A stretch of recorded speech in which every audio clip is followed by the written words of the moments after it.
It looked like a village celebration. Dozens gathered under a fountain of gasoline. It had erupted from what Mexico's state oil company said was an illegally tapped pipeline. They took their fill as soldiers sent to guard the pipeline looked on, seemingly powerless. Then this happened. Dozens of people were taken to hospital with burns. Many, less fortunate, were burnt to death. The tragedy comes just as the government is trying to crack down on oil theft. The most important thing now is to look after the injured, to save lives. That is the most important thing. The fight against the illegal theft of fuel will be strengthened. Gangs and corrupt officials have been siphoning off petrol from the country's pipelines for years.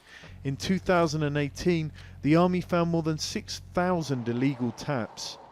Vulnerable pipelines have been shut down while they're secured. It's left many communities with shortages.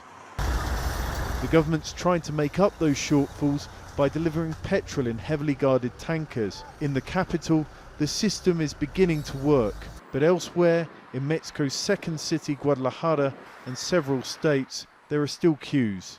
The operation's costing serious money. Not just the tankers, but the 4,000 troops deployed to guard them, pipelines and fuel depots. Experts say it can't go on indefinitely. The president's essentially made this a game of chicken.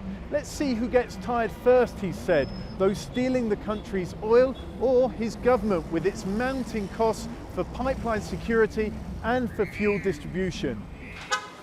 But polls have shown the majority of Mexicans support the president's stand.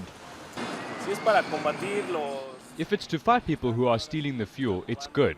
We just have to put up with it for a bit. If it's to make the country better, that's fine.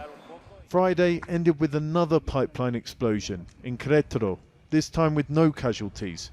But the clock's running for the president to come up with a long-term solution to fuel theft and all that comes with it. John Holman, Al Jazeera, Mexico City.